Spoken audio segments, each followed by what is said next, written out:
Hello there, and a very good morning to you. Welcome to AM Prime on WESN Content Capital and Keaton Shaw. Thank you so very much for joining us this morning. Now, as we speak about constitutional reform and its ongoing discussions, in fact, as we are aware of, the Constitutional Reform Advisory Committee have actually been having public meetings.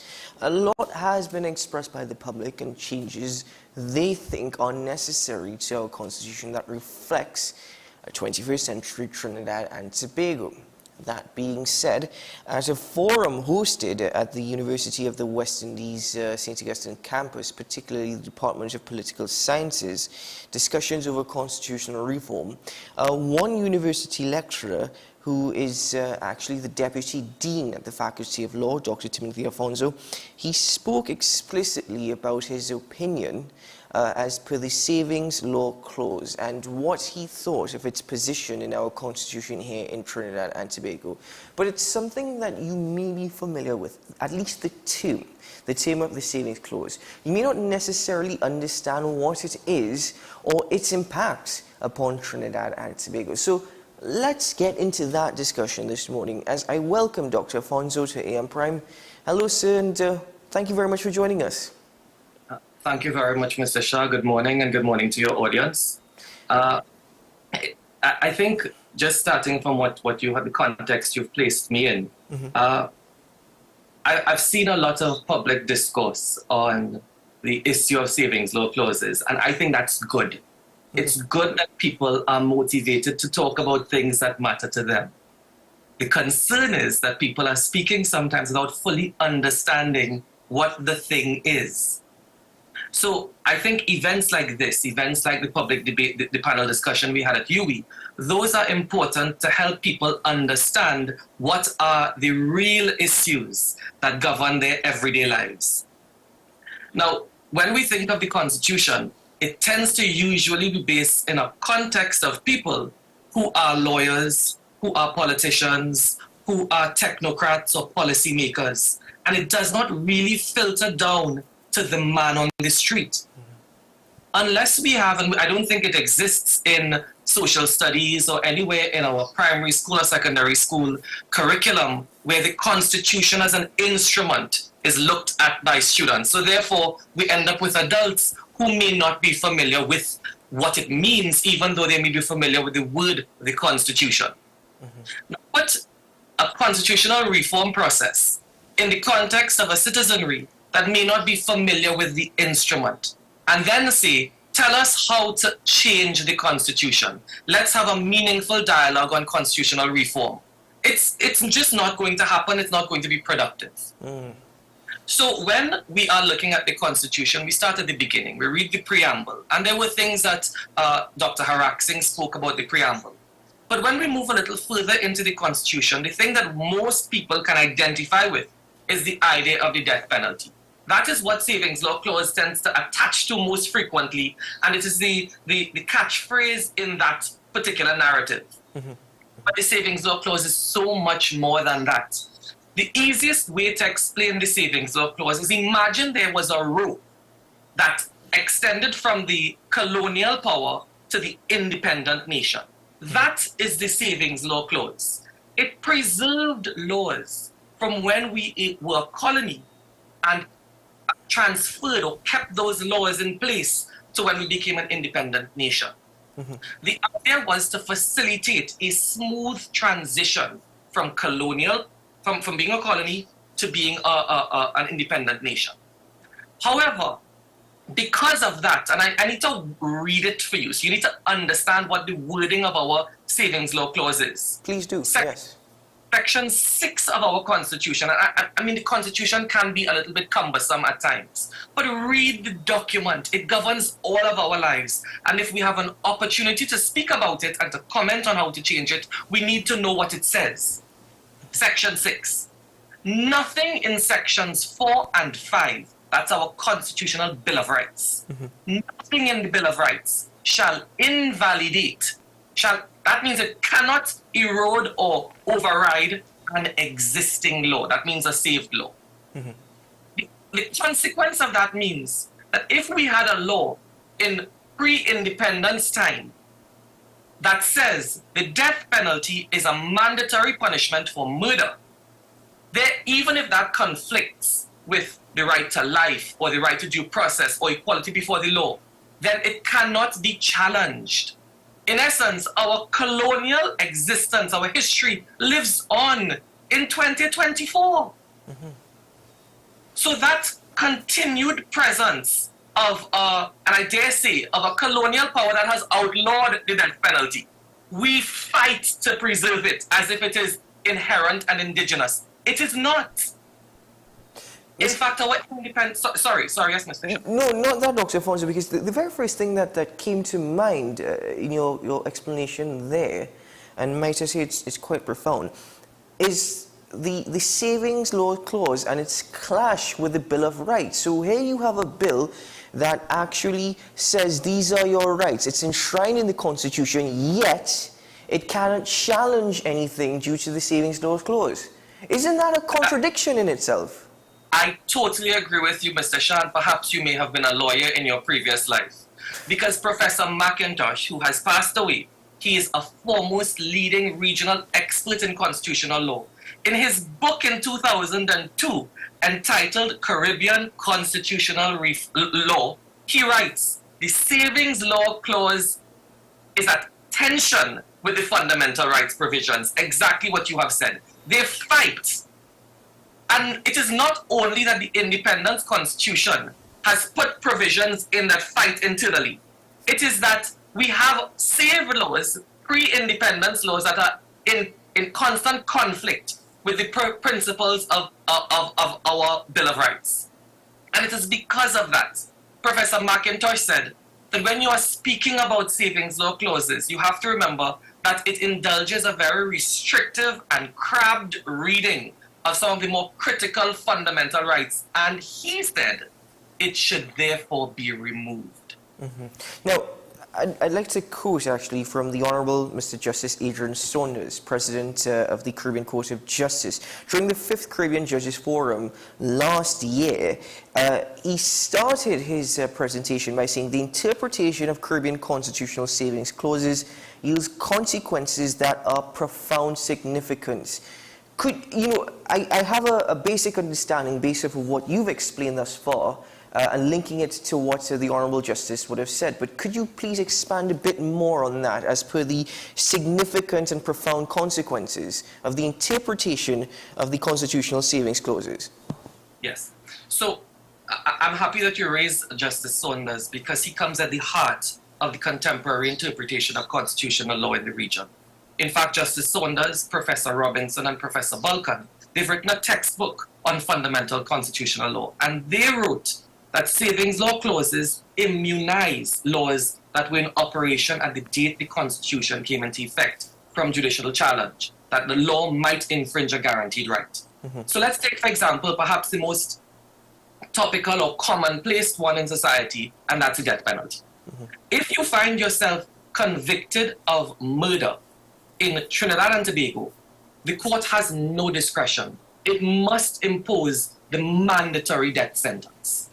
Now, if we look at the Chandler judgment in the Privy Council recently, the Privy Council has said that the death penalty is cruel, inhuman, and degrading treatment and punishment, but it is constitutional, and you cannot challenge a punishment even if it is cruel and inhuman because it is saved law. So what we find ourselves doing is we can't move forward as a society, even in respect of the powers of the court to decide what is fair and just punishment, because a saved law prevents the court from having that kind of discretion. Mm-hmm. You understand? I do. And this extends to other areas of life, such as marginalized groups of the sexually diverse individuals. We have to think very practically about what the effect of the savings law clause is for society. Mm-hmm.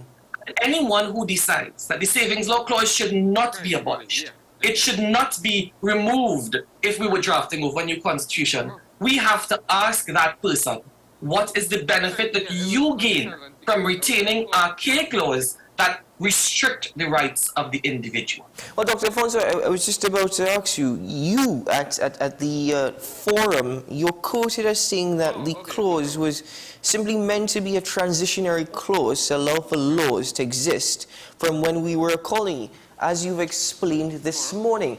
If it were meant to be a transitionary clause, this is not the first time Trinidad and Tobago has gone through a constitutional reform exercise. It has taken place previously. Have there been arguments before as to why the savings clause has remained in our constitution?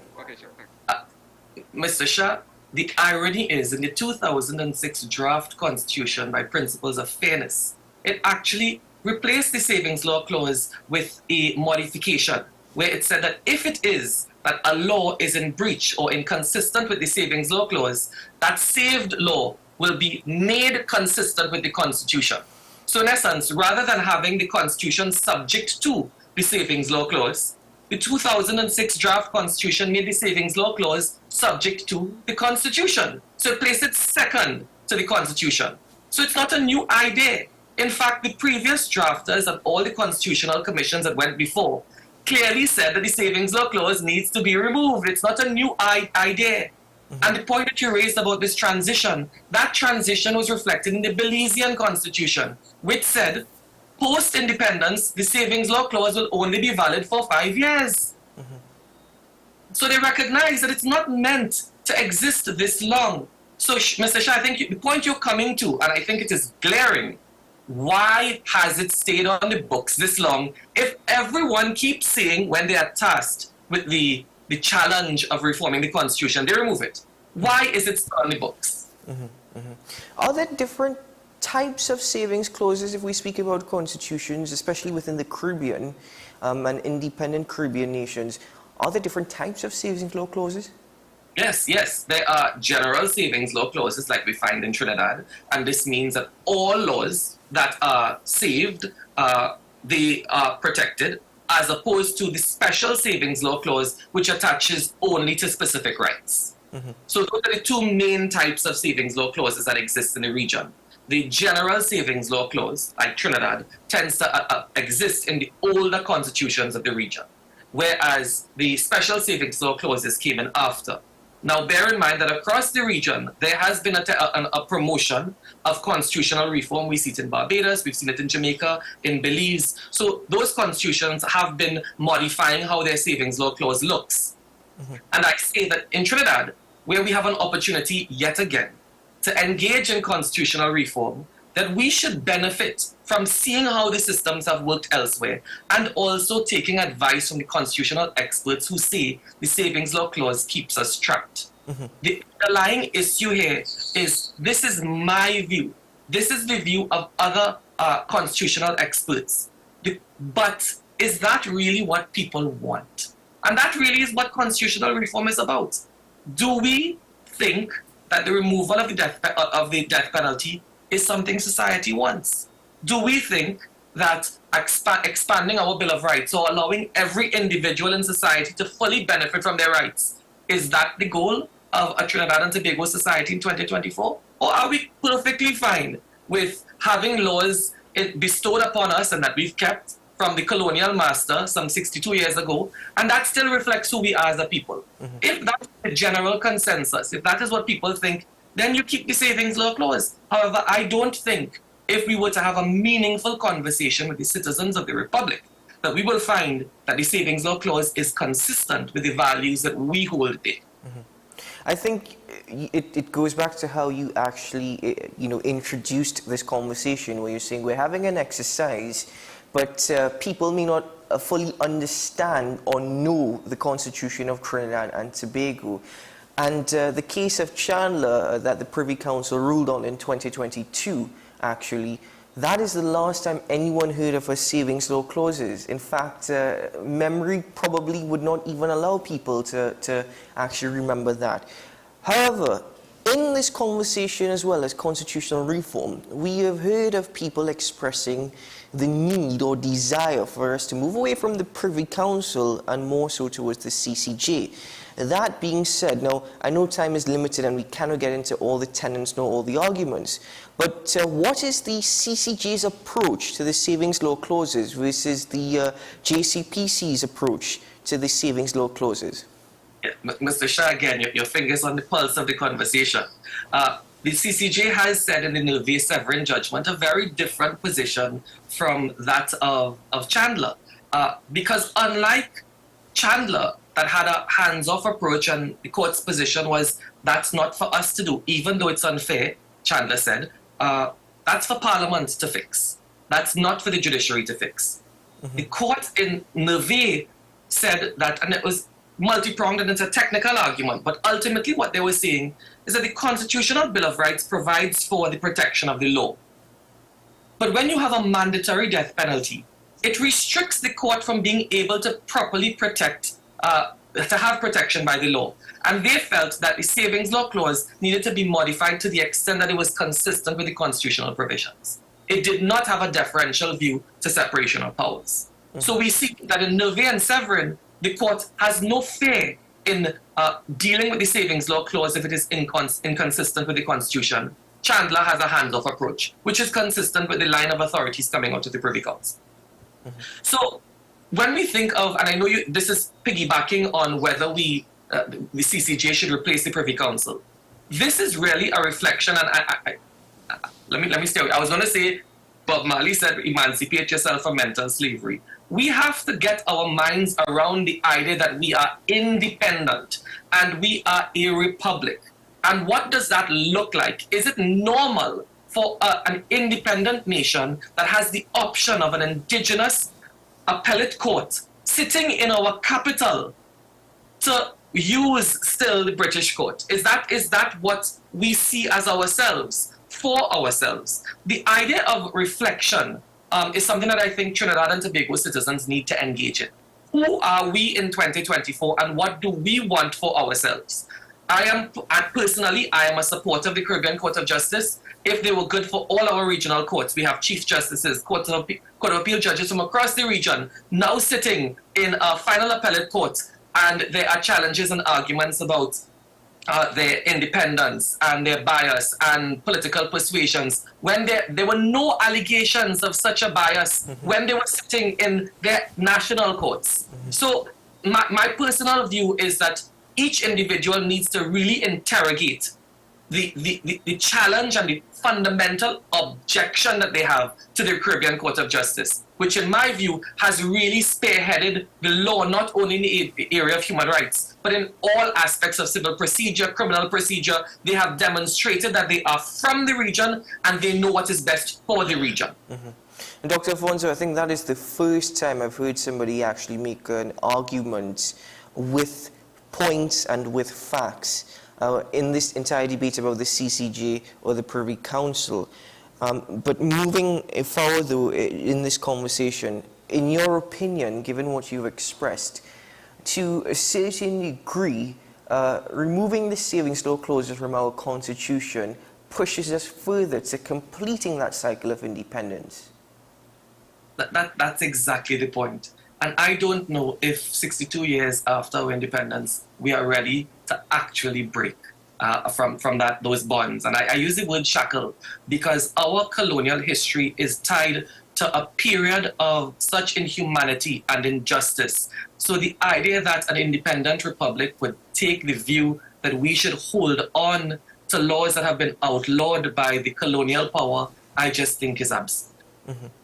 Dr. Afonso, my final question to you this morning is that you've spoken about the consequences to Trinidad and Tobago's jurisprudence, and I understand very much how you've stressed on the point of human rights. Trinidad and Tobago society is non-homogeneous.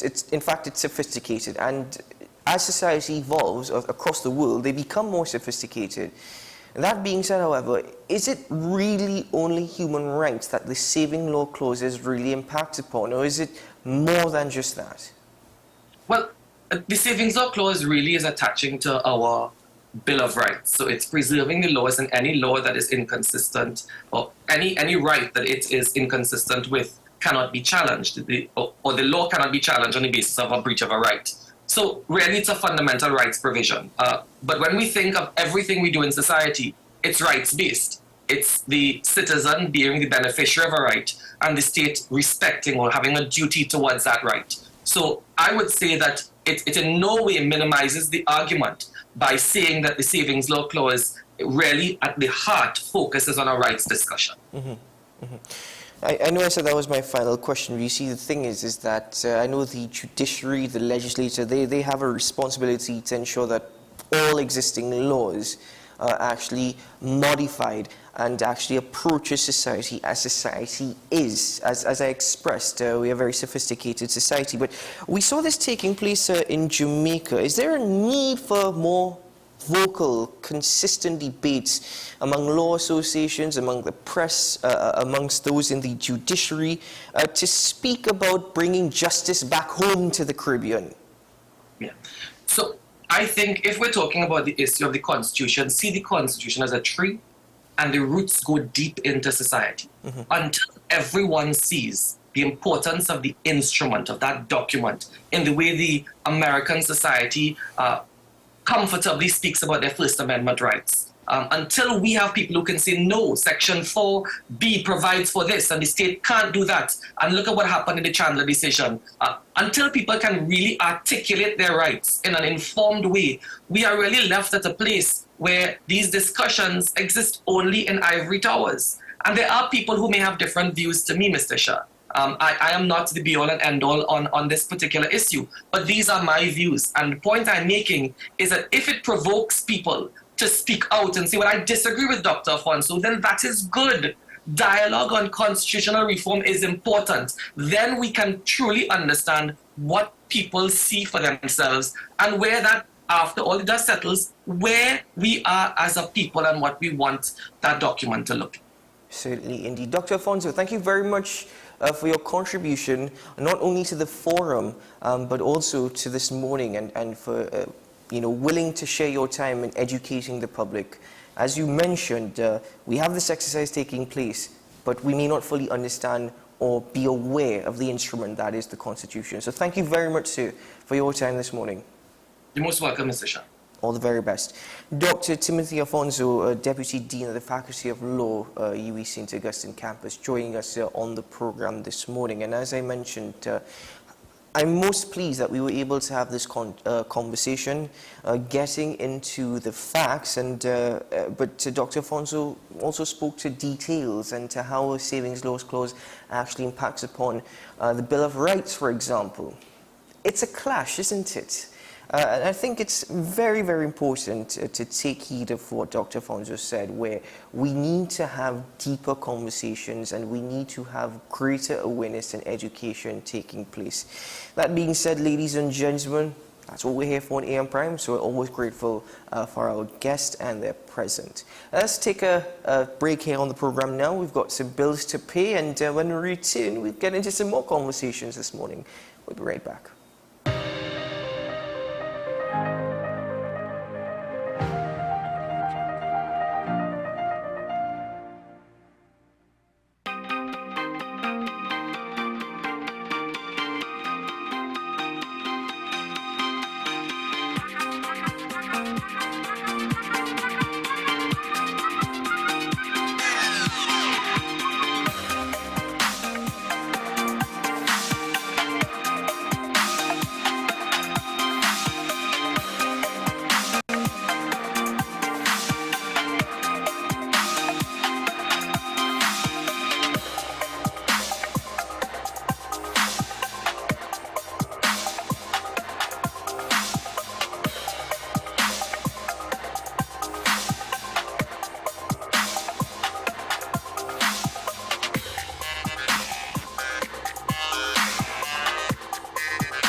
FanZone, your reliable, authentic supplier, has just gotten better. You can now visit our website www.fanzonett.com for your authentic wear and collectibles. The only place where you can use both your Visa debit and credit cards. Visit our website, fanzonett.com, to make your purchase today.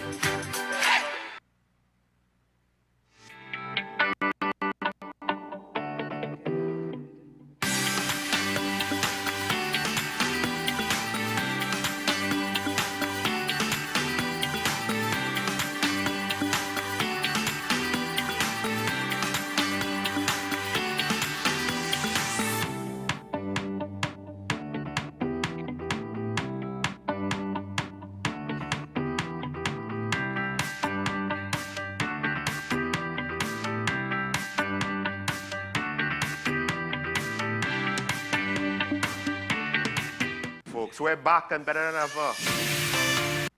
Your show have always appeared to be a show that is focused on going to the cause or looking to the cause. We hardly ever talk about the white-collar crime, though. We always talk about the ones that involve more as physical violence against individuals. The citizens will only measure transmission when water starts to flow through their taps. The Constitution doesn't talk about local election. Contract mafia that's responsible for looting the country, and they own and operate these politicians. So if you are running a country and you can't say nothing as a prime minister, please take up your bag and go. It is not comparative to the murder figures, but it is in fact very high.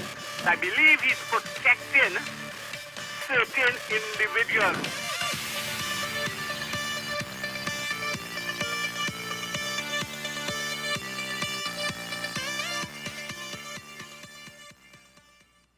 You are watching Strictly Legal on WESN Content Capital. Just give an overview of what exactly is that split arrangement. Now you don't need to register nothing. We can do that another time. But then it becomes a hit, and then everybody starts to want to claim. The laws that predate many of the independent countries' constitutions are going to be those colonial laws. We know there are an infinite amount of circumstances that would lead to a murder. I have a great idea and, I have a great concept, but until it's actually expressed, it does not become intellectual property. Accomplishments or targets of a forensic accountant is to quantify what may have been lost. We believe we defend criminals and we manipulate the law and we exploiting the system. A responsible journalist will reach out to the person who they have the information on for a comment.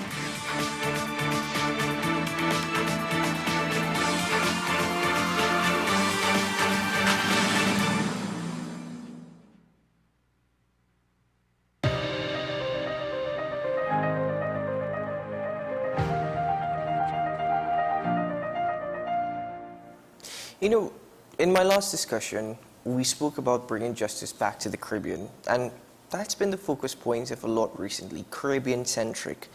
And if we speak about Caribbean-centric, the NGC Bogus Lit Fest does quite a lot to promote Caribbean-centric based writing, authors.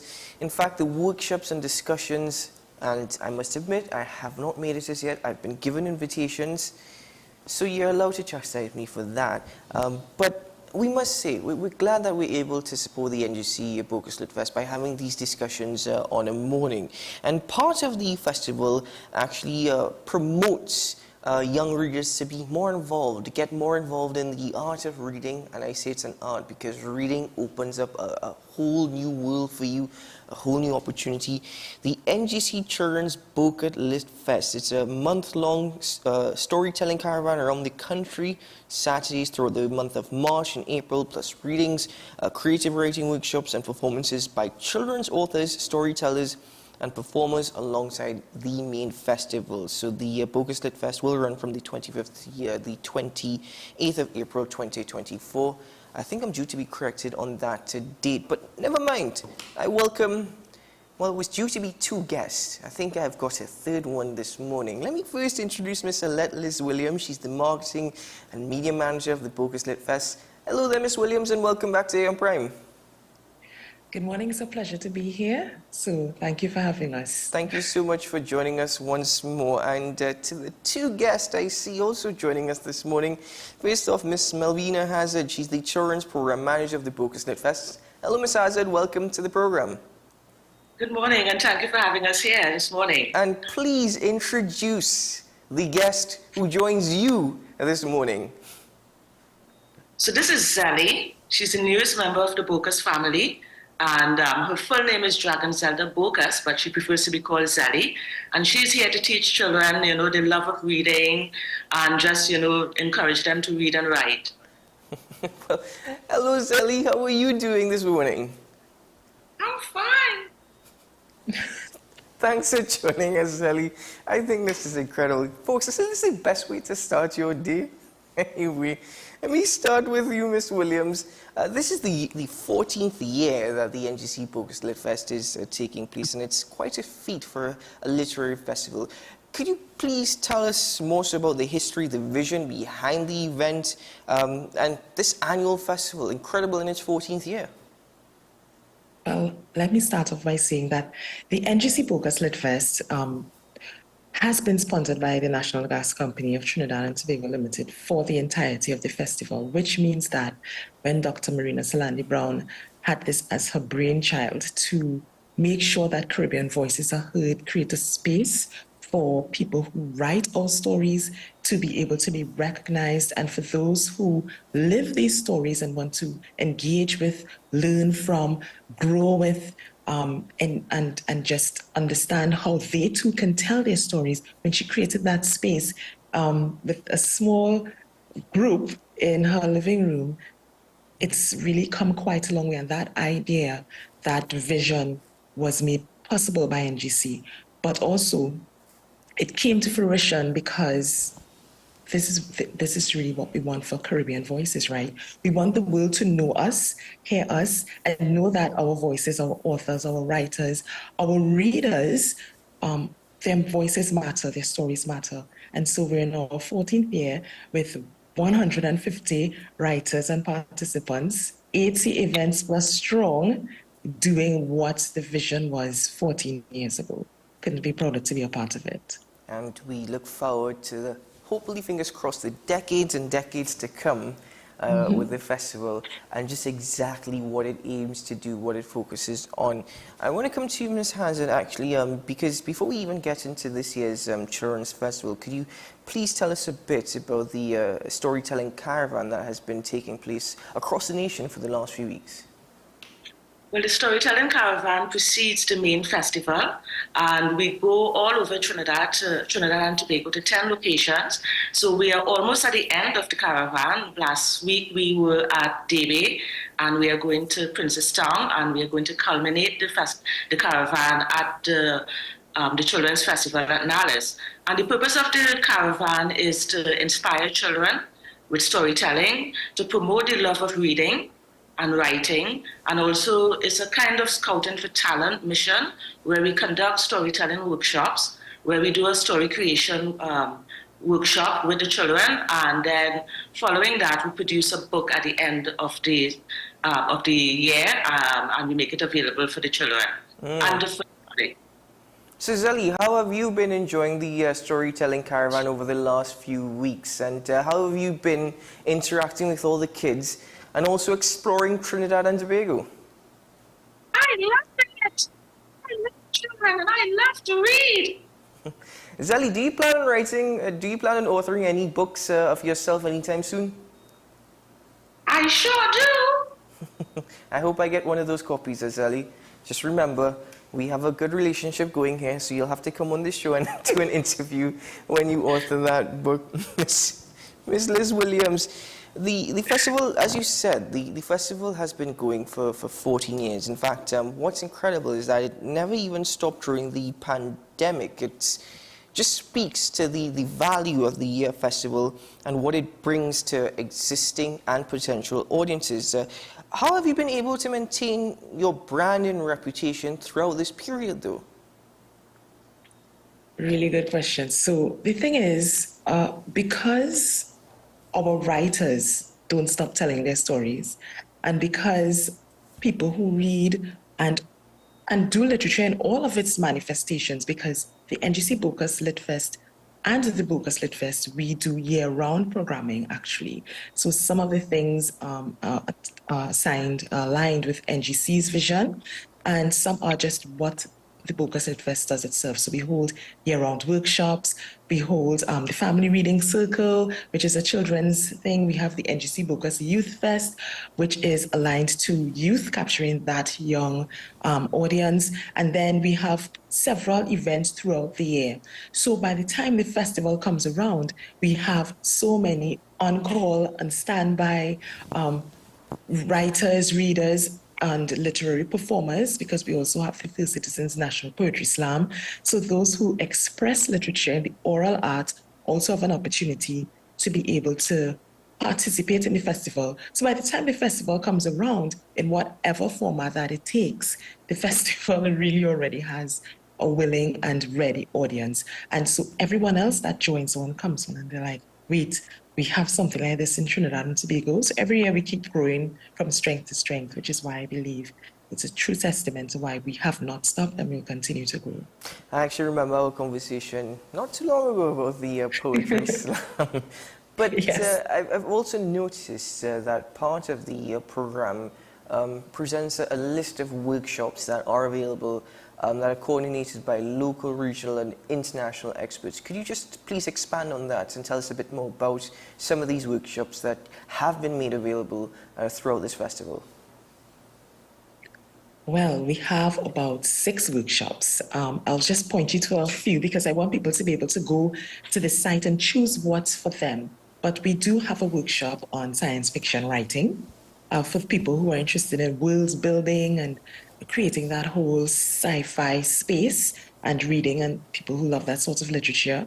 We also have a salon where people can sit and learn how to take art and write and create collages based on the images that they see.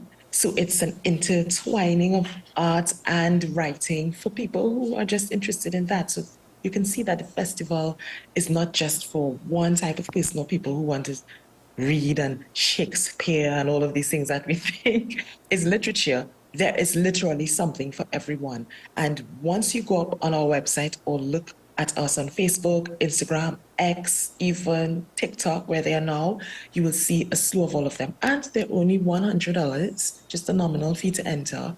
And you can experience intimate settings with international writers leading you and guiding you through these workshops. I see that in your response, Zelly keeps shaking her head. She 100% agrees with everything that you're saying. In fact, Zelly, Ms. Hazard, you know, the storytelling caravan and the children's program, they largely focus on fostering the interest of children in reading and writing. Both of you, I'm asking both of you, whoever would like to answer first, why is it important to actually introduce or expose children at such a young age to these crafts in particular, whether it be writing, whether it be reading, and the opportunities that exist in both for them? Well, reading is critical to social development and also moral development, and it also exposes the children to a whole new world where they can travel through time and space. And I think at this time when children are so much at risk, they're really under siege, that it's important to give them a platform where they're allowed to sort of like escape into different worlds, build on their imagination, and also express themselves creatively, you know, to talk about whatever interests them creatively and also what affects them socially and ethically. Zelly, what are your thoughts about exposing children to books and to writing at such a young age? I think children should read from early. It's very important. Zelly, do you think that the caravan, the storytelling caravan and the workshops have engaged young children? Do you think that, you know, throughout your travels and your participation that you see children expressing more interest? I see so many bright boys and girls, and they're so creative. I'm looking forward to their stories. I'm actually looking forward to their stories as well. Miss Williams, I can't tell you the last time I interviewed 3 people at once. Miss Williams, I mean, I'm excited to know who's on the slate, who are the guest contributors to the NGC Bogus Lit Fest. What could we look forward to during this year's presentations, this year's festival's presentations? including the National Poetry Slam. I think the finals are coming up, aren't they? Yes, yes, yes. Seems like you're right on track with everything concerning the NGC Bogus Lit Fest. So I'm hoping to see you there at least. So we have... I think I must say I was terrible. I got a little nervous after our last conversation. You know I'll be itchy, you know I'll be nagging you, right? Okay, so we have writers from 5 continents.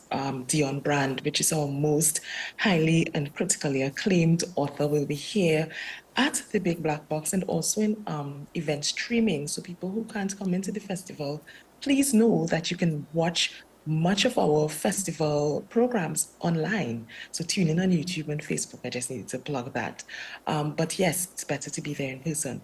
Dion Brand will be there. We're celebrating the 25th anniversary of her book at the Full and Change of the Moon at the Big Black Box on Friday evening. And there are people who have not been able to see Free Canal for Carnival can come and see a free performance from them on that night as well. That's just one of our writers, our chief judge for the OCM Bocas Prize for Caribbean Literature, Miss Edwidge Danticart. Haitian-born will also be here. We've been trying to get her 4 years. Yes, she's a big deal. We have writers like Karen Lord. We have our own authors that will be there, new authors, first-time writers, people who will stand up and give their pieces for the first time. And we also have the launch of 2 books by Gordon Rollhair and Naipaul. Posthumously, they will be launching their books at the NGC Bogus Lit Fest. So there's so much to say because there's 150 writers and 80 events. So I mean, all I can say is go to our website where you can look at the entire program, children's and adults, and of course the Grand Slam, which is the closing high energy event of the Bogus Lit Fest, will be happening in Queen's Hall on the 20th of April, 6:30 p.m. Okay, they're going up against the defending champion for $50,000. So you know it's also quite a big deal. So you can go online and find out where to get tickets for that as well. Wow, a big deal indeed. Ms. Hazard, Zelly, I mean, the Children's Festival, what can we expect in terms of the activities and the authors that will be present during this year's festivities? Well, the Children's Festival begins on the 25th of April at City Hall, and it culminates at Nallis. And so you can expect wonderful performances by children and adult writers and performers. We have Paul Keynes Douglas with his new book out. We have Alake Pilgrim out with her new book. We have children writers like Corinne Anaya Clark and some new writers like Michelle Ali. We have Peregrinat, we have baby dolls, we have calypsonians, we have workshops on puppet making, on wire bending, on extempo.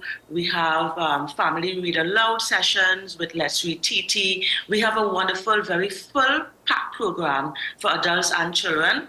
And it's also important to note that the Children's Festival, like the Adult Festival, is going to be accessible.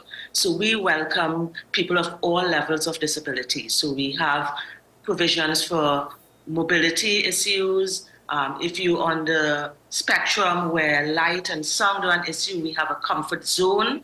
We have a well-being team. So we have a full program and team just waiting for the nation's children. And we're really looking forward to them coming. Zelly, and by the way, I'd like to point out, I think it's incredible that we've been able to integrate all these systems that gives greater access to those with disabilities as well. So well done to the Bogus Lit Fest for those provisions on greater accessibility for the programs this year. I must commend that actually. But Zelly, I'm coming back to you because what are you looking forward to the most during this year's Children's Festival? I'm looking forward to meeting all the boys and girls and the writers and reading all the books and going to the workshops. Ms. Hazard, Ms. Williams, don't you think that it would be good if we saw a collaboration perhaps between Zelly and Paul Keynes Douglas? Don't you think that's something that might just work so well? Zelly is going to be over the top thrilled. I know that for sure. I think I'd be over the top. Zelly, are you open enough to doing a collaboration with Paul Kings Douglas? I love Anyway, Ms. Williams, please give us more information. And I know you would have expanded a bit in your last response, but in terms of days, in terms of locations, the cost, could you go through that one more time, please, for our viewers? Sure, not a problem. So the NGC Bogus Lit Fest will take place from the 25th to the 28th of April. To check out our program, you can go online, boguslitfest.com, and at Bogus Lit Fest, Facebook, Instagram, X, and TikTok to get more information. There you will see the full rollout of programs with all of the authors. You can read their bios to know what's up and what they're going to do. And on our social media, we're giving updates daily, dare I say almost hourly, both on the Bogus Lit Fest, but also on the National Poetry Slam, Facebook, Instagram, and X, and TikTok. So there is no place for you to miss any information. Just go on, decide what you're coming to. Come all the days if you can. Come some of the days if you want. But I guarantee you all that it's going to be an awesome experience for the entire family. Indeed. Well, Ms. Williams, Ms. Hazard, Zelly, I want to thank you all for joining us on the program this morning. And congratulations to the entire team who've been working so hard to make all of this happen. We thank you very much, and of course we thank NGC as well for their continued sponsorship and partnership to make sure that this becomes a reality. Ms. Williams, thank you so much for joining us once more on AM Prime. It's always a pleasure. Thank you for having us. Indeed. Ms. Hazard, thank you so much. It's great seeing you, and you have to come back again soon. Thank you. Zelly, I'm looking for a co-host. Do you think you're open to doing that sometime soon? I like being on TV. Well, that makes one of us. Okay, Zelly, thank you so very much. Zelly, have a good one, and we'll talk again very soon. Thank you. Bye-bye. Ladies and gentlemen, for further information, I'll share with you that information once more. Actually, you can visit www.boguslitfest.com /festival/children. That's particularly for the Children's Festival and the Children's Storytelling Caravan. But for general information, www.boguslitfest.com. Follow Bogus Lit Fest on Facebook, Instagram, and X. You know X, it's formerly known as Twitter, as well as TikTok. Or you can email info@boguslitfest.com. In case you'd like to call someone to speak to them, you can call 222-7099. That's 222-7099. Ladies and gentlemen, we take a break here on AM Prime, and when we return, the conversations will continue. I'm going to have to just quickly have a word with Zelly, because we're going to have to sign this agreement on co-hosting AM Prime. We'll be right back.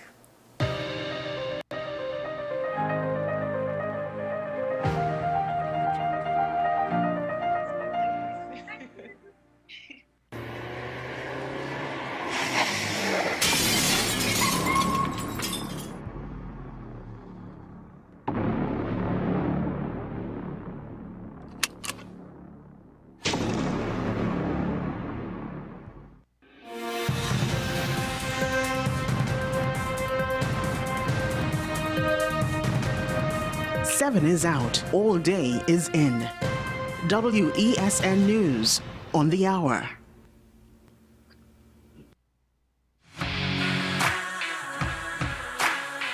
Every day, we communicate through stories. Stories of ourselves, our challenges, our goals, our experiences, and our aspirations.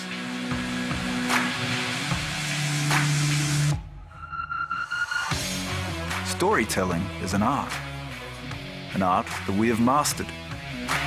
WESN Film Studios comprises a collaborative team of experts with extensive industry experience locally, regionally, and internationally.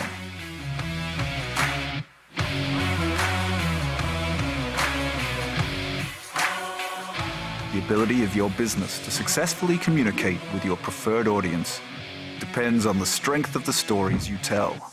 Your vision should be communicated in a high-quality, professional, and creative way.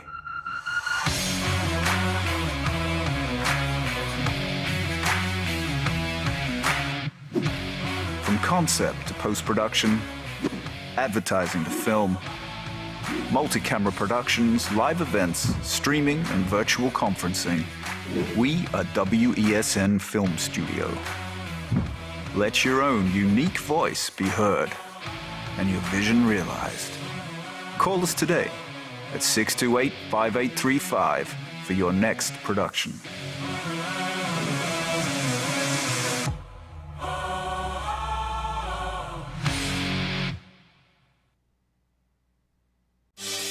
Join me, Dr. Nalini Kokram, on What's Up Doc, where we discuss all your burning questions concerning health. Trinidad and Tobago is among one of the highest risk group of patients that develop this form of genetic breast cancer. What I'd like to take home from a short interview like this, screening. You must screen. Because it's silent. It's silent. Yeah. And because it's silent, you don't know it's there. What's Up Doc, every Tuesday and Thursday on WESN, Content Capital. Folks, we're back and better than ever. Your show have always appeared to be a show that is focused on going to the cause or looking to the cause. We hardly ever talk about the white-collar crime, though. We always talk about the ones that involve more as physical violence against individuals. The citizens will only measure transmission when water starts to flow through their taps. The Constitution doesn't talk about local election. Contract mafia is responsible for looting the country and they own and operate these politicians. So if you are running a country and you can't say nothing as a prime minister, please take up your bag and go. It is not comparative to the murder figures, but it is in fact very high. I believe he's protecting certain individuals.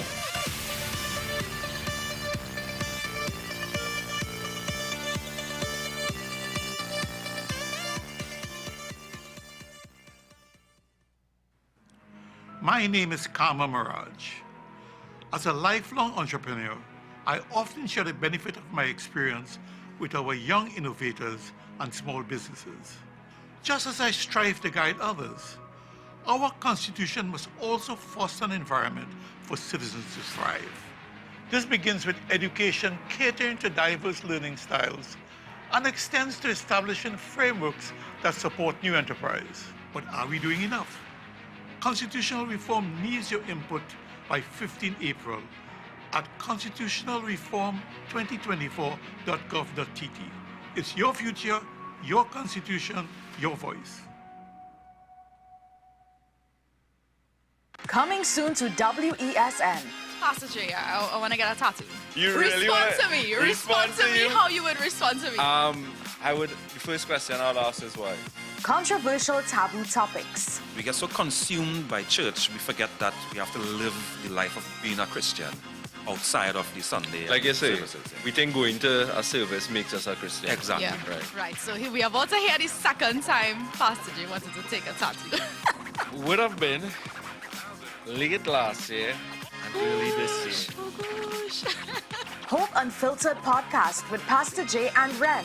Coming soon to WESN. This is Face of Sports, WESN Content Capital. How you felt about the kiss on the lip? That's the business. I'm nothing to do with that. I find that was distasteful. The national senior team, whether you like it or not, that is the model for all other teams to follow. I'm assuming that the regional requirement may be a much stricter requirement. This is not about Pro League and Super League. This is a league run by the Normalization Committee that I'm responsible for. Nobody expected FIFA to fund this arrangement. If we don't get a professional attitude towards this, we are doomed for failure. You break the balance, trip the leg, control the body. They ain't gonna stand put forever. Why you want the Chiefs to lose so? Why you want the Chiefs to lose so? They already have two. Lamar don't Why? have. You're jealous because you know the Chiefs getting closer to the Patriots. Let's go to the last part. No, of the game. not no. Let's go to the last part.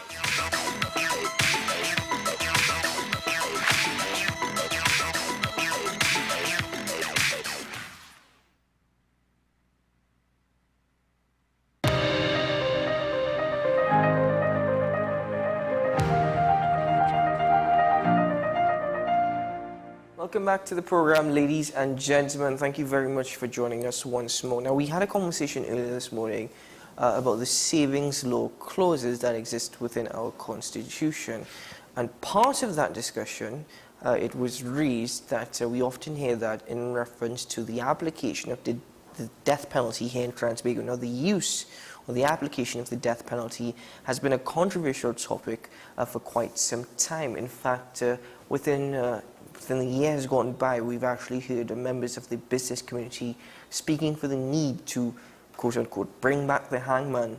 In recent times as well, citizens, during the consultations with the committee that is charged with reviewing or advising on the Constitution and reform, citizens during those sessions have actually expressed the need to bring back the death penalty in Trinidad and Tobago. But the thing is, the death penalty never went away. The death penalty still exists. So let's get into that this morning as I welcome once more to the program an individual who has always made so much time and effort to contribute to the discussion, Mr. Fareed Ali, attorney at law. Good morning, sir, and welcome back. Good morning, Mr. Shah. It's wonderful to be here again. Well, thank you so very much for joining us once more. In my introduction, I mentioned that there have been calls to bring back the death penalty, but the death penalty is never off the books. Even as we gained independence, we mentioned this morning the savings law clauses provided for the death penalty.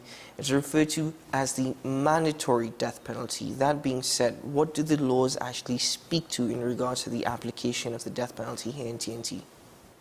Well, we need to bear in mind that the penalty for any capital offense or for capital offenses is death by hanging. That has been the law in Trinidad and Tobago, and it remains to this day. The last the last occasion in which persons were hung, it was Dole Chedi and this gang of 9 in 1999. What transpired out of that situation is, despite the hanging of 9 persons, including Dole Chedi, who carried this notorious reputation in 1999, under the auspices of the then Attorney General, Ramesh Lawrence Maraj, there was an uptick in a number of murders per year. One would think, and there's this notion that with the application of the death penalty, that it will send out, or to send a signal out there to would-be criminals or would-be capital offenders, and that in itself may serve as a deterrent to them when they know that persons lost their lives, meaning they were hung, there were consequences to their actions. Strange enough, in 2005, we had just about 500 plus murders occurring. This was after 1999. So one would think that it's fresh in one's mind that persons have been hung, and therefore it should serve as some sort of distraction, deterrent, but it did not. And if we examine the annals of history, or the annual totals, we are now in that bracket where you would have some 400 plus murders per year. Just a few years ago, we crossed the 600 mark. Mm-hmm. Right. So the notion that death by hanging is a deterrent, that's a notion that one must question at this stage. I believe that man and life has become so dirty, nasty, brutish, and short hair that the consequences of one's actions is not something that really weighs on a would-be criminal's mind. Now, the notion of reintroducing the hangman between 2000 and, well, let us say 1999 to now, no one, in my recall, I'm subject to correction, has been hung in this country. So we have a situation where prior to 1999, it was the Glen Ashby situation in 1994. Mm-hmm. So despite it being on the books, we've had situations where the circumstances, the cocktail of events that comes together in order to facilitate or allow the state to execute has not presented itself. Let me say that in another way. When Ramesh Lawrence Maraj, the then Attorney General in 1999, facilitated by way of ensuring that all the legal norms and all the prerequisites to the execution of persons on death row was met, him in his own words said that he operated within the strict confines of the law. Let me get to what the confines of the law were. Yes. In 1993, November of 1993, the Privy Council, which is the highest court of appeal in Trinidad and Tobago, the Privy Council set out guidelines in the case of Pratt & Morgan, and those guidelines carefully stipulated that in order to execute a man, you must first charge, try, and allow him all his appeals, and all his appeals not only to the Court of Appeal and the Privy Council, but to the international agencies, for instance, the Inter-American Commission on Human Rights, the Inter-American Court of Justice, and the various institutions that look after the civil liberties, Amnesty International. So when a man is allowed the benefit of accessing all the legal means to which he can seek redress before, in lieu of being hung, then you can proceed to hang a man. So Pratt & Morgan laid out stipulations that the charge, the trial, and the appeals must be completed within a 5-year period. The problem in Trinidad is that we've had so many murders per year and so many indictable offenses that are laid before the Supreme Court of Trinidad and Tobago per year. And only so many matters can be disposed of per year. So allow me to use some statistics. Quite recently, the Attorney General said, Mr. Reggie Amor, he indicated that some 4,000 to 6,000 indictments are laid per year before the Supreme Court. But the DPP's office has only been able to litigate or facilitate litigation, and the court has only been able to complete around 90 matters per month, which is just over 900 plus per year. So the rate at which indictable offenses are being committed, and the rate at which indictable offenses are being laid before the court, and the rate at which indictable offenses are being disposed through the court, and working in tandem. So in reality, this whole notion that we can complete charge, trial, and appeals for capital offenders within a 5-year period is impossible. It's virtually impossible, given the ratios and given the amount of matters that has to be disposed of and the limited resources we have and the limited number of courts. So we can't, the criminal justice system is moving so slow that it's not moving with the speed at which offenses are being committed. So though Pratt & Morgan is saying and setting guidelines that it's cruel and unjust to have a man sitting in death row, or a man convicted for murder and having the sentence of mandatory hanging being spoken to him, or being sentenced or placed upon sentence on him, unless the state can complete that process of litigation, conviction, and appeals, then the Privy Council have clearly stated in Pratt & Morgan, and we are bound by that judgment, that we cannot execute that individual. So you may find that the general public is saying that we need to reintroduce hanging. It's not a question of reintroducing. It was never removed. The issue of hangings has been a huge debate that is encompassing the minds of the population. And there's a mindset that if it is you resume the hanging, or hangings on the whole, that it will send a message. But there is no evidence to link there. But I want to just quickly get into another point, based upon what you said.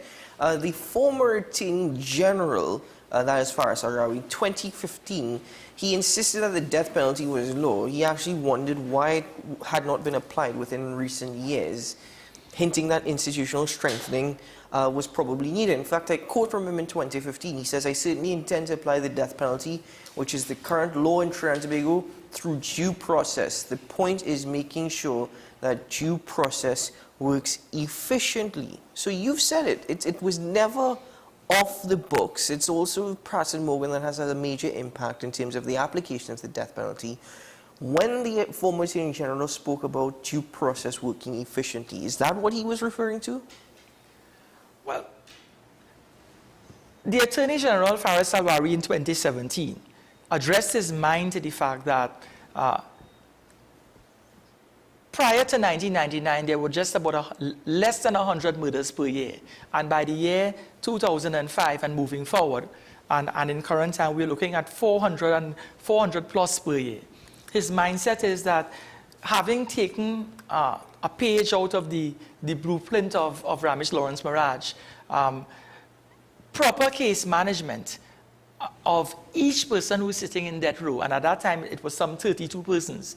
He is saying that if he's to case manage each file that speaks to an individual sitting in that row, and to ensure that there are no delays in their appeals, and in their appeals not just at the Court of Appeal but at the Privy Council and to the international agencies, then in doing so and in preventing any delays, what he's doing is having those appeals completed within the 5-year period so he can proceed to execute. The problem in previous times was Lawrence Maraj is saying there wasn't any proper case management where you look at each individual. So you'll have the case file of capital offender Keaton Shah, Farid Ali, and you would be monitoring the movement of these matters. You'll be monitoring when his litigation was completed and he was sentenced to hang. You'll be monitoring the status and the stage of his appeals. So in other words, you're not leaving it there for it to lie in abeyance, and you're not mindful of, time is running. And therefore, the 5-year period has eclipsed, and therefore now he can't be hung. You have to commute his sentence to a lifetime imprisonment. So what Al-Rawi was basically stating is that he was going to take personal control of each and every file that speaks to a capital offender who has been sentenced to hang, and he's going to monitor the appeals and monitor if there's any delay in an appeal, let's say at the Court of Appeal, or delay in an appeal towards the Privy Council, or delay in an appeal, let us say he was the Privy Council upheld the decision. Let us say that was the situation. And the issue is that he had appealed, he meaning the capital offender, had appealed to one of the international agencies, the Inter-American Commission for Human Rights, or Court of Justice. What simply would have been done is that he will ensure that he would quicken the process and catalyze the process, that it could be completed within the 5-year period. And therefore, we could proceed to hang. But that formulae and that blueprint that he seemed to have put in motion in 2017, no one has heard anything from 2017 now, which is some 6 years. In other words, no one has been hung. We know all too well that Al-Rawi was relegated to local government thereafter. So therefore, I don't know whoever took up the mantle, meaning the current Attorney General, Reggie Amor, whether he adopted the same approach. Now, there's a new trust where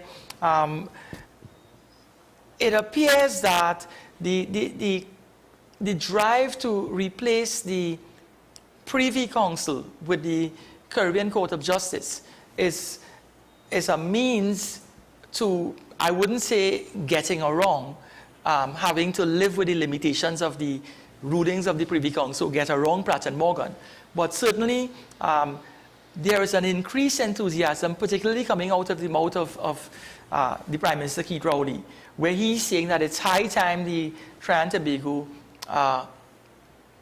adopt the Caribbean Court of Justice as its main court of appeal. I know Kamala Persad-Bissessar had indicated very succinctly within recent times that she is not supporting, and the UNC is not supporting, replacing the Privy Council with the Caribbean Court of Justice, simply because they fear political interference into the court rulings, or political interference into the placement of judges and so on.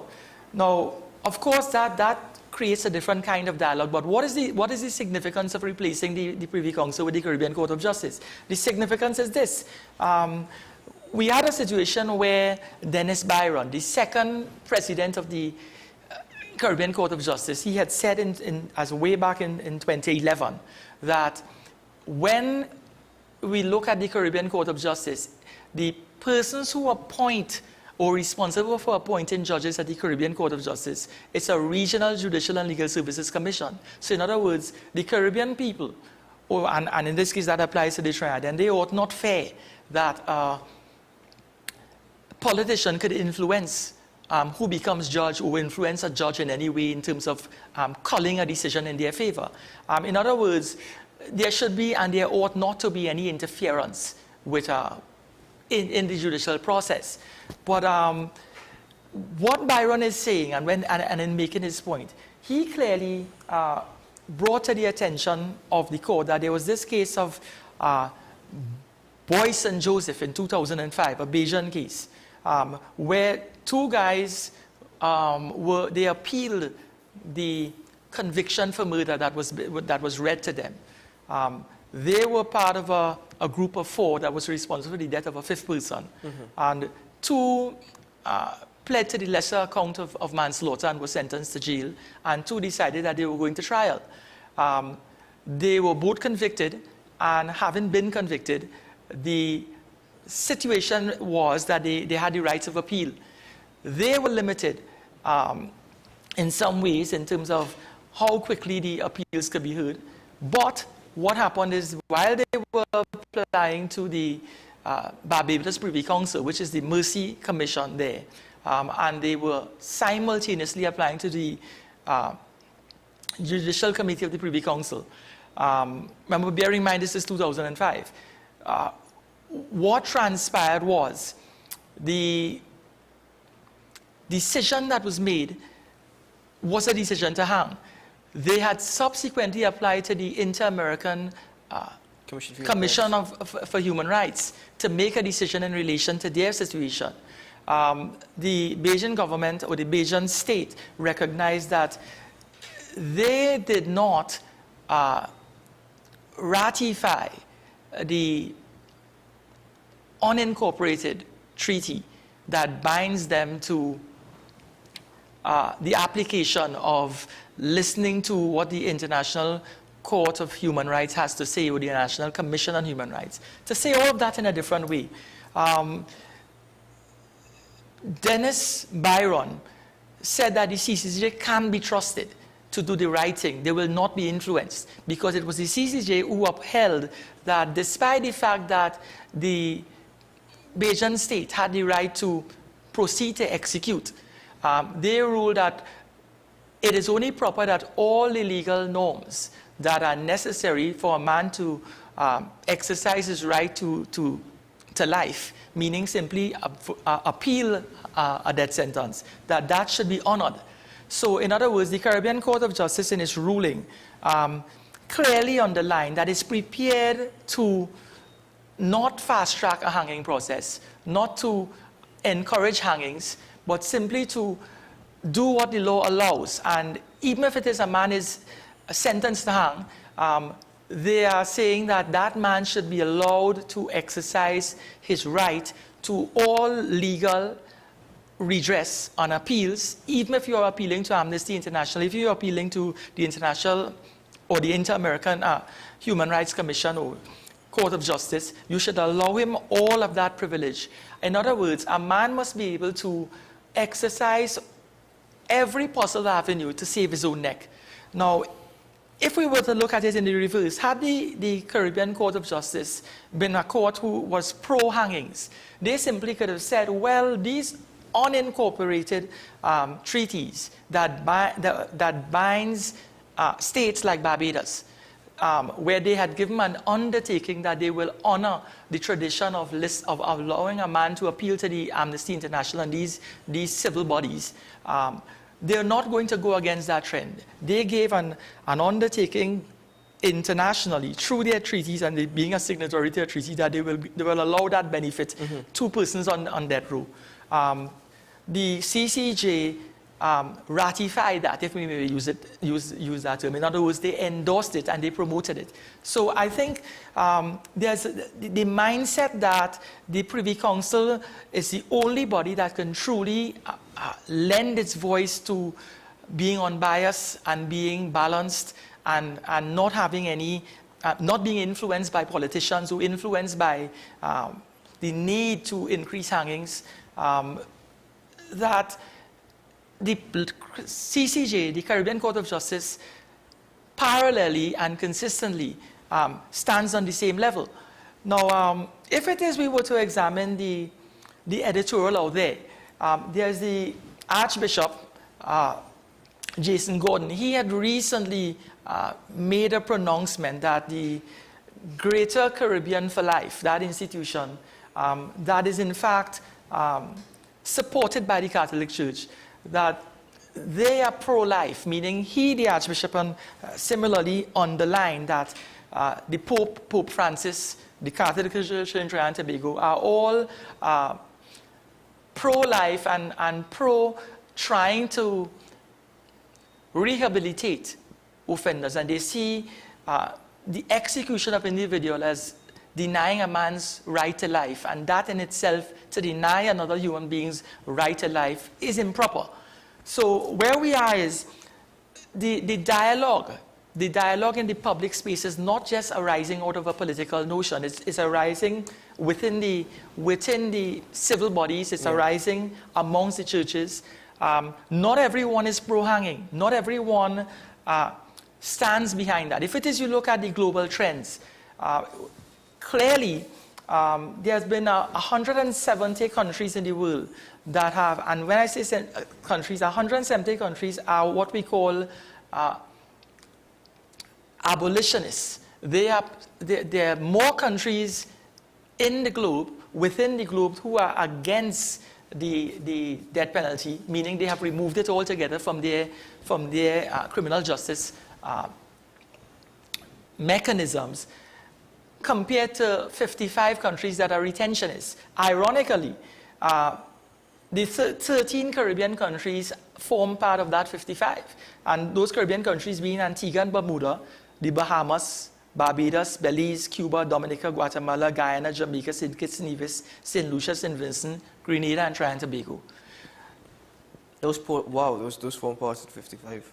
We are part of a group of the minority. You see, the global trend now is all about restorative justice. It's all about finding an alternative mechanism, less barbaric, less arbitrary, and one that sees the good in man. In other words, taking a life and an eye for an eye, despite it being palatable and tasteful and something that the public embraces.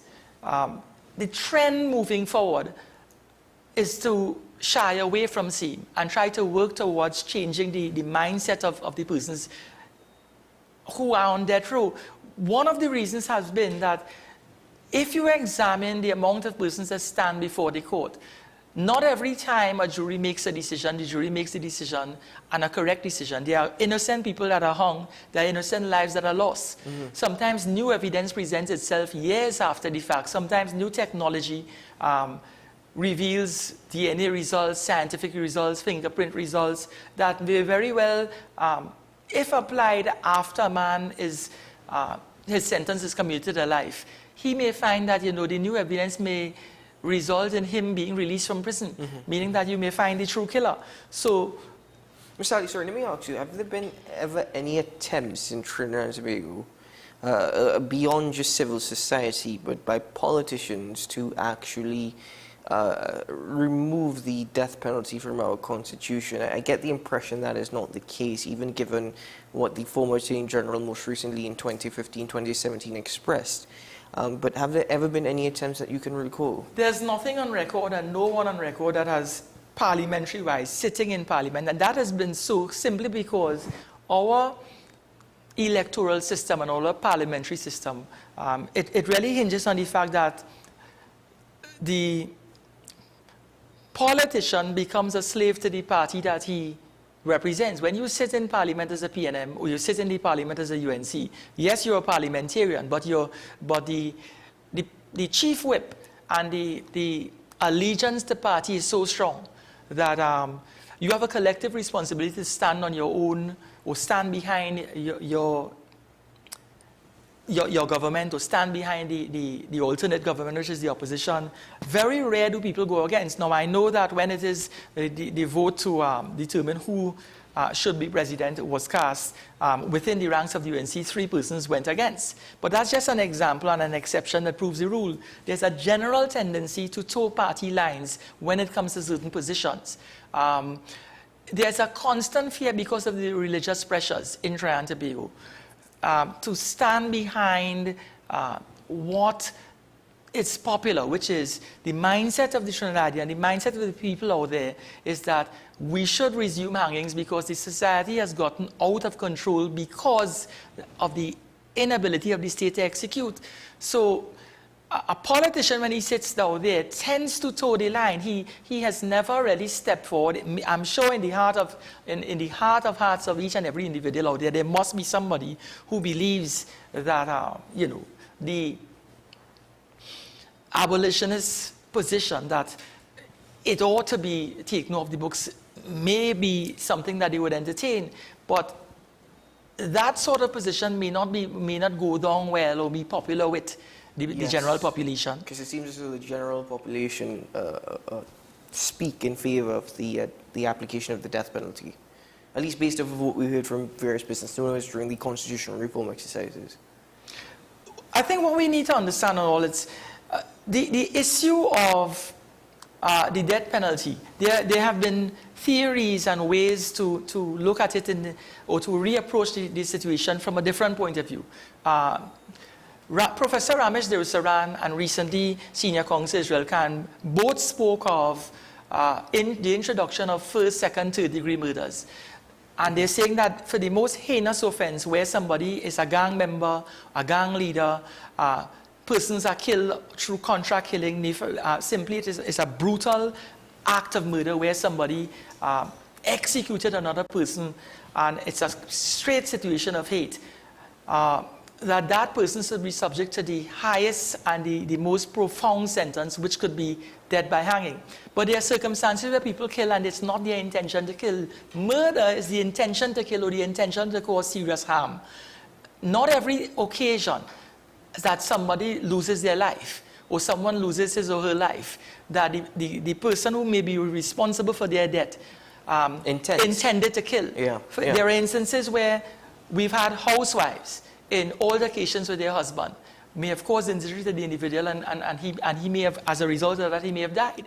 But we don't have a situation in this country where the housewife could be viewed in any lesser way, or the charge of murder that will be read to her, or the indictment that will be laid, would be mindful of the fact that she killed under special circumstances, unless she is charged for the crime of manslaughter, where the facts reveal that she didn't intend to kill, that she suffered some debilitation of mind, and therefore that caused her not to understand the nature and the consequences of her actions.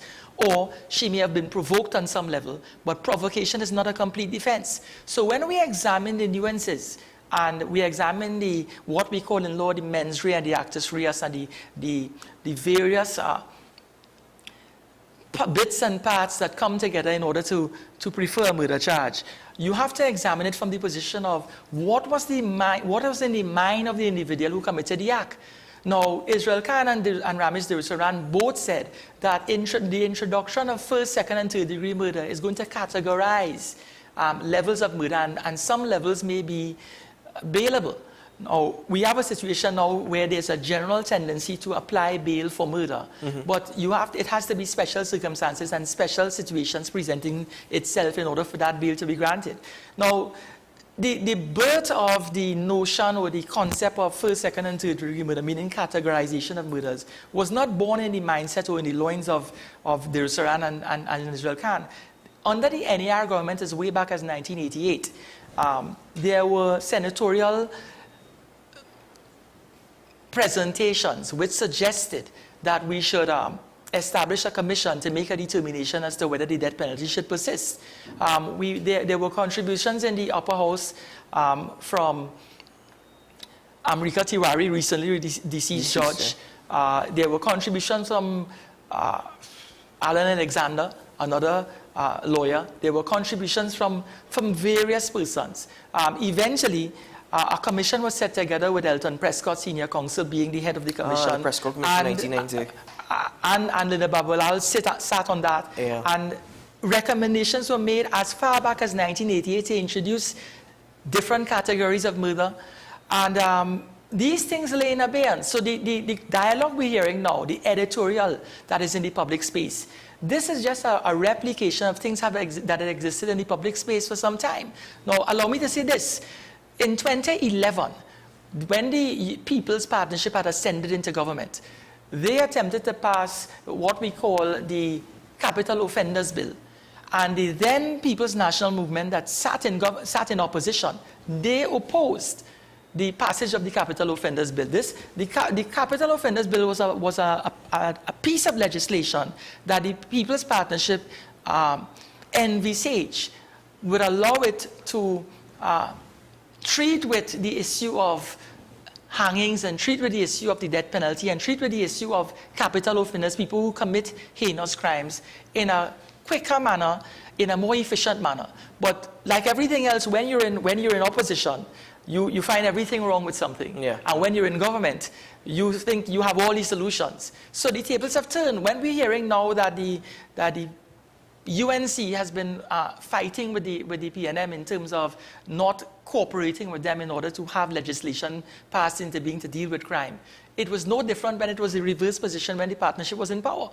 Now, I'm not getting political, but I'm just saying that the narrative, when you look at it historically, the narrative between the two contending parties in our parliament has been a consistent narrative of pulling and tugging and fighting. Well, I was just about to say, it's interesting because I think in 2013, the People's Partnership made efforts to move away from the Privy Council to the CCJ, or at least stated their intentions. Right. That has changed 10 years later. You know, so I completely understand where you're coming from about the back and forth. But Mr. Ali, we're going to have to actually end it there because we are out of time. But thank you so very much, as always, for making the time and the effort to be here to educate the public. Thank you so much. It's a pleasure being here. I hope I've been of some help. You have been of great help. Thank you so very much. Ladies and gentlemen, that's it for AM Prime. Thank you very much for joining us this morning. I'm Keaton Shaw, and do have a great day ahead, a safe one and a productive one. And we'll see you again very soon. Bye-bye.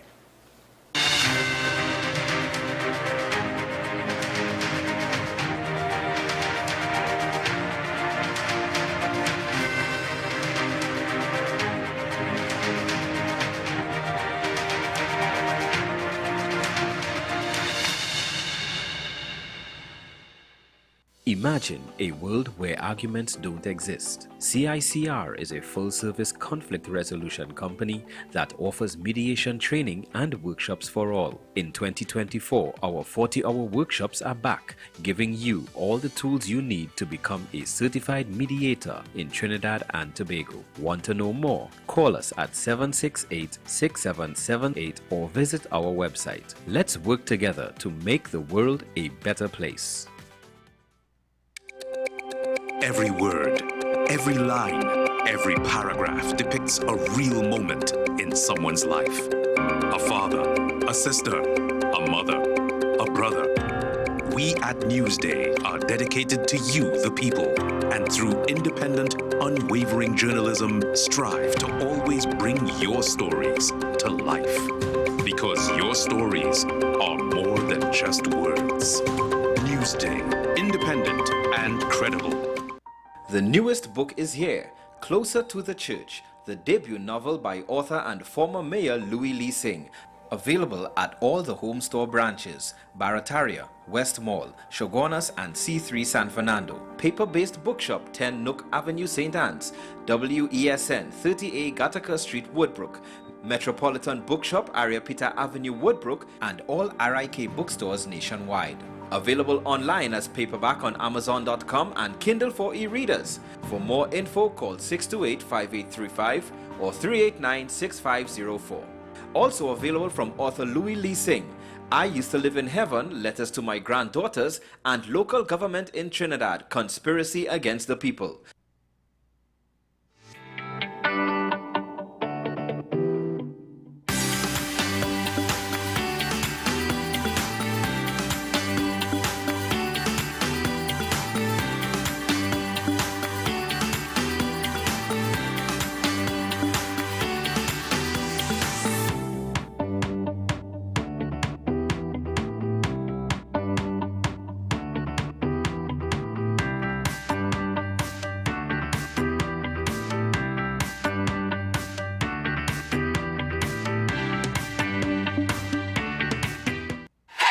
FanZone, your reliable, authentic supplier, has just gotten better. You can now visit our website www.fanzonett.com for your authentic wear and collectibles.